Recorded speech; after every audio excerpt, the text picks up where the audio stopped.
Assalamualaikum warahmatullahi wabarakatuh. Halo teman-teman semuanya, berjumpa kembali dengan kami kelompok 2. Sebelumnya perkenalkan, nama saya Cindy Dwi Puspa bersama rekan saya Ahmad Ridwan Marpaung, Angger Syaputra Saragi, Doni Ramadhani, dan juga Intan Hanifah Saleh. Nah, pada kesempatan kali ini kami akan membawakan sebuah materi yang berjudul Lobus dan Fungsinya. Di abad ke-19 teman-teman, sudah ada banyak sekali makalah yang berkembang mengenai teori otak yang akan dihubungkan dengan psikologi. Dan ini menjadi satu pusat perhatian khusus yang ada di dalam psikoneurologi sendiri. Nah, teman-teman, secara anatomi, otak itu terbagi menjadi 3 bagian utama, yaitu otak besar, otak kecil, dan juga batak otak. Semua bagian otak itu merangkap rangsangan yang bisa dipahami melalui sel saraf, sirkuit saraf, dan neurotransmitter. Otak besar sendiri menjadi satu pusat bagian yang terbesar dari bagian otak yang telah disebutkan tadi, di mana aktivitas mental seperti memori, kecerdasan, kesadaran, dan pertimbangan itu ada pada otak besar. Nah, otak besar ini terdiri dari 4 bagian lobus, yaitu lobus frontal, lobus temporal, lobus parietal, dan lobus occipital. Pembagian lobus dan fungsi. Nah, yang pertama yaitu A. Lobus frontal. Bagian ini terletak di depan, tepat di belakang dahi. Ada 4 zona fungsional lobus frontal, yaitu korteks motorik primer, korteks premotor, korteks prefrontal, dan korteks cingulate anterior.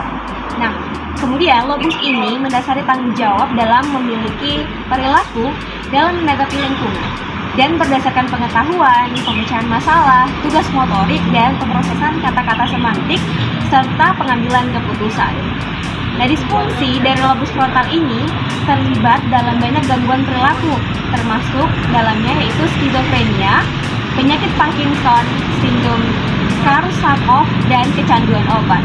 Disfungsi frontal juga dapat terjadi akibat stroke. Yang di lobus parietal. Bagian ini berada di atas dan belakang. Di bagian atas dan belakang lobus frontal.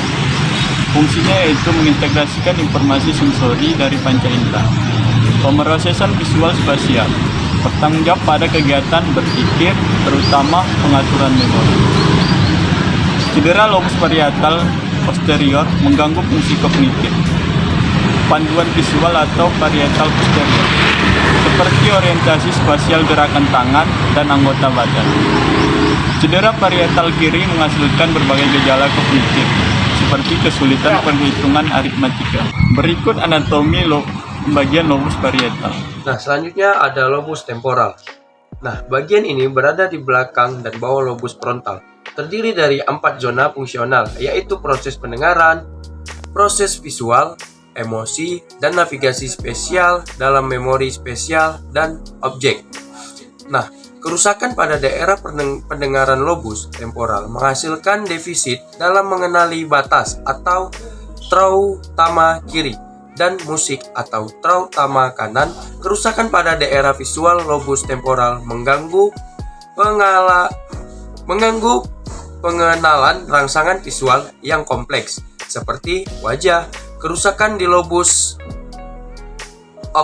occipital serta beberapa daerah lobus temporal ke daerah temporal medial menghasilkan defisit dalam pengaruh kepribadian, navigasi spesial, dan memori objek.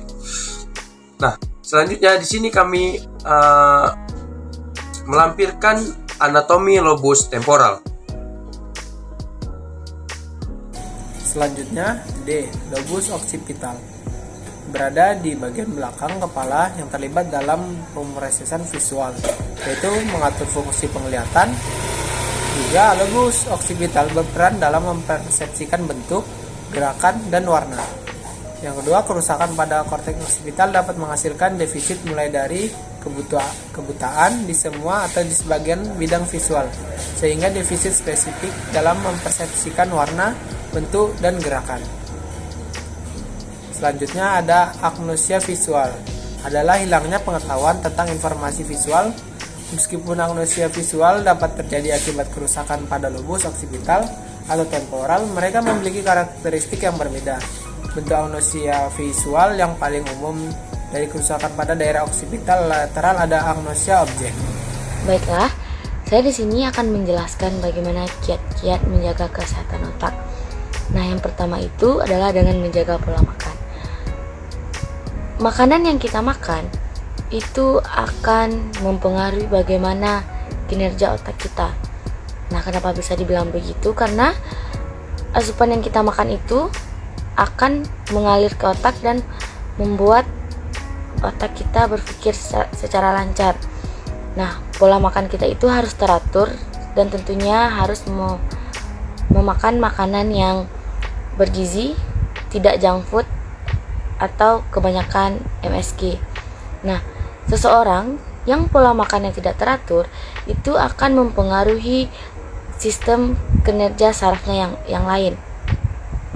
Nah, jika sistem saraf telah tidak terjaga, maka sistem otak juga akan rusak. Nah, selanjutnya itu dengan menjaga pola tidur. Sama halnya dengan menjaga pola makan, pola tidur harus teratur. Karena jika pola tidur tidak teratur, maka keseimbangan dan kesehatan otak kita itu tidak terjaga. Karena di saat kita tidur, otak kita itu juga rileks dari beban-beban yang kita pikirkan sehari-harinya. Nah, intinya itu dengan kita tidur berarti kita memberi jeda untuk otak kita beristirahat. Nah, yang selanjutnya itu adalah menghindari perilaku menonton pornografi.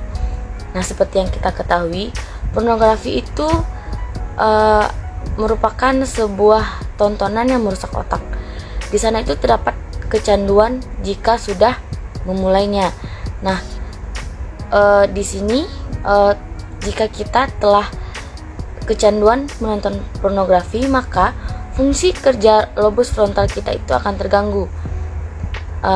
Di sini jika lobus frontal kita terganggu, maka semua kegiatan kita akan terkendala. Nah, selanjutnya itu yang pastinya adalah melindungi kepala dari benturan keras. Ini dapat menurunkan saraf atau fungsi-fungsi otak kita. Kenapa? Karena ketika terjadi benturan, maka di situ akan terjadi kerusakan saraf atau kerusakan yang lainnya di bagian otak. Nah, tentunya hal ini harus kita hindari guna merawat dan menjaga kesehatan otak kita. Berdasarkan pemaparan tadi, dapat kita tarik kesimpulan bahwa otak merupakan bagian terpenting dalam organ tubuh manusia yang memiliki fungsi utama bagi kinerja seluruh organ tubuh lainnya. Otak besar menjadi bagian terbesar dalam memberikan fungsi bagi sistem tubuh lainnya. Dan otak besar ini terdiri dari 4 bagian utama yang disebut dengan lobus, yaitu lobus frontal, lobus parietal, lobus temporal, dan lobus oksipital. Masing-masing lobus memiliki fungsi yang berbeda dan memiliki hubungan yang saling signifikan dengan psikologis individu. Semakin baik fungsi kerja otak, maka semakin baik pula pola kehidupan dan fungsi tubuh yang akan jauh lebih baik lagi. Dan juga akan didukung oleh psikologi seseorang yang juga lebih baik tentunya. Demikian teman-teman, hasil dari pemaparan materi kami mengenai lobus dan fungsinya. Semoga bermanfaat. Sampai jumpa kembali. Wassalamualaikum warahmatullahi wabarakatuh.